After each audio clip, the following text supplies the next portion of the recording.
বন্ধু রে, যার ঘরের মধ্যে বাবা আছে মা আছে, ওর ঘরের মধ্যে যেন আল্লাহ তাআলা একটা জীবিত বাইতুল্লাহ ঘরের মধ্যে কারণ আর রাসূল জানা দেয় বাইতুল্লাহ তওয়াফ করলে তোর সব কবুল হতেও পারে না হতে পারে, কিন্তু বাবা কার দিকে যদি একবার মহব্বতের নজরে তাকান সঙ্গে সঙ্গে কবুল হয়ে সব যিনি দিবেন তিনি কে? একজন মা তার কলিজায় লাথি দিয়ে দুনিয়ায় চলে আসছে। আজকে মায়ের খোঁজ নেই না, মায়ের খোঁজ নেই না। মা একটা জিনিস খেতে চাইলে তার চাহিদা পূরণ করি না, মার খবর রাখি না। একজন মা কষ্ট করে লাস্টে অতিষ্ঠ হয়ে একটা চিঠি লেখছে, চিঠিটা শোনাই আপনাদের কাছে। একটা মায়ের আহাজারির চিঠি শোনাই।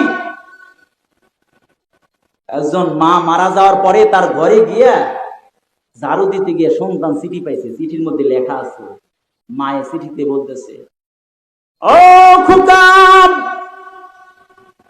তরে বলে যাই আমি যখন তোর কাছ থেকে চলে যাব, অনেক দূর চলে যাব, চিঠিটা যখন পাবি আর আমাক পাবি না, চিঠি পাবি আমাক পাবি না রে কলিজার টুকরা খোকা। শুনে রাখ,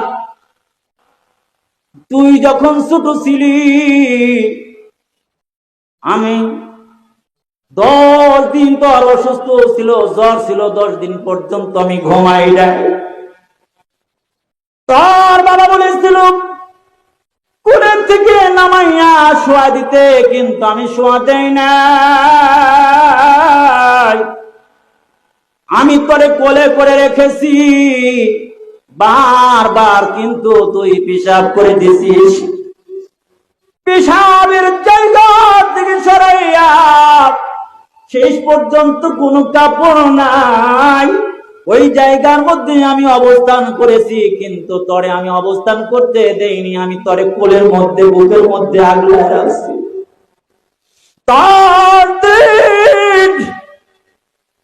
তরে নিয়ে আমি ঘুমাইতে পারি নাই রে।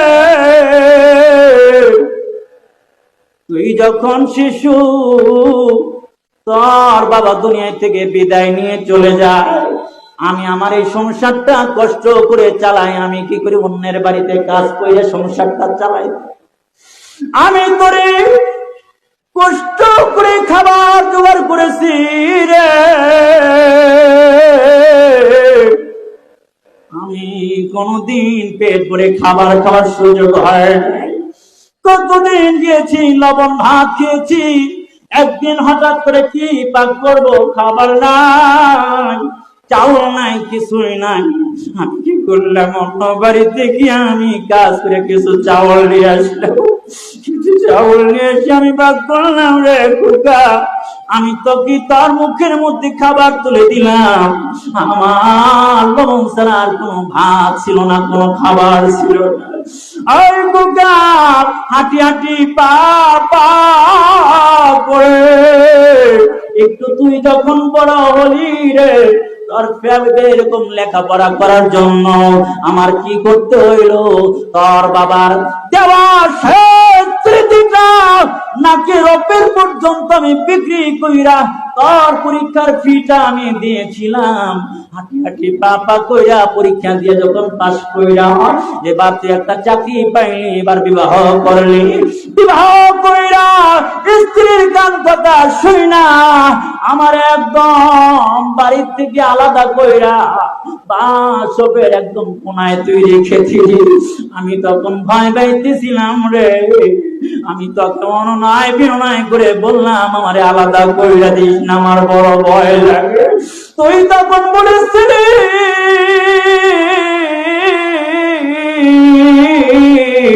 যখন তুমি মারা যাইবা কবরে একা একা থাকবা, তখন তুমি কি করবা, ওখানেই থাকো।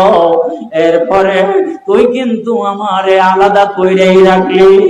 একটা কাপড়ে বছরের বছর রইলাম, আমার হাঁটুর মধ্যে ব্যথা। ও বাবা করে বলছিলাম কিছু ট্যাবলেট এনে দে, ট্যাবলেট পর্যন্ত এনে দেশ নাই। কি বললি এই বয়সে তোমার রোগ সারবে না, এভাবে চলতে হবে। এই কথা বলার পরে আমাকে একদম বাড়ির উঠানে শেষ মাথায় তুই আমাকে একা একা আলাদা করে রাখলি রে। আমার দ্বিতীয় কোনো কাপড় নাই, গোসল করার কোনো সুযোগ হয়। আমার দেহের মধ্যে ফুসকারা পড়তে পড়তে রক্ত পুষ বের হওয়ার আরম্ভ করে দিল। আমি জানালা দিয়ে দেখি আমার সন্তান কোন সময় আসে, কিন্তু আমার পরিবার টুকরা সন্তান রে আমার খোঁজ নেয় না, কিন্তু আমি খোঁজ নেই আমার পরিবার টুকরা কখন সন্তান ঘরে আসবে। আমি উঠতে পারি না, উঠতে পারি না, কিন্তু জানালা দিয়ে তাকা তাকা দেখি রে আমার কুকা কখন বাড়িতে আসবে, আমার কাছে একটু আসে। হঠাৎ করে একদিন আসলে আমার দেখার জন্য আমার মনে চাইলো আমি তোর কলিজার টুকরা সন্তানটা আমার কলিজার মধ্যে জড়ায় ধরি, বুকের মধ্যে জড়ায় ধরি, কিন্তু আমার দেহের মধ্যে ফুসকারা পড়ে গেছে, রক্ত বের হয়, পুষ বের হয়ে যায়। তার সুন্দর শার্টটা কাপড় নষ্ট হয়ে যাবে, তুই ধমক দিবি, এই জন্য আমার সাহস হয় নাই আমি তোরে জড়ায়া ধরি, আমি তোরে জড়ায় ধরি না। আমার কত কিছু খেতে মনে চেয়েছে, আমার একদিন পর্যন্ত কোনদিন জিজ্ঞেস করস নাই মা তোমার কি খেতে মনে চায়। ও খোকা রে, তুই যখন ছোট ছিলি রে, আমি তোকে এক মুহূর্তের জন্য আমি আড়াল হতে দেই। তুই পেশাব করেছ, পায়খানা করেছ, খাওয়ার সময় আমি কি করেছি, খাওয়াটা বন্ধ করে দিয়ে তোর পেশাব পায়খানা পরিষ্কার করে আবার কোলে নিয়ে খেতে বসছি, কিন্তু আমি তোর চিনতে না বন্ধু রে। যার ঘরের মধ্যে বাবা আছে মা আছে, ওর ঘরের মধ্যে যেন আল্লাহ তাআলা একটা জীবিত বাইতুল্লাহ ঘরের মধ্যে কারণ আর রাসূল জানা দেয় বাইতুল্লাহ তুই করলি তোর সব কবুল হতেও পারে না, হতে পারে, কিন্তু বাবা তার দিকে যদি একবার মহব্বতের নজরে তাকান সঙ্গে সঙ্গে কবুল হয়ে সব যিনি দিবেন তিনি কে? আনন্দ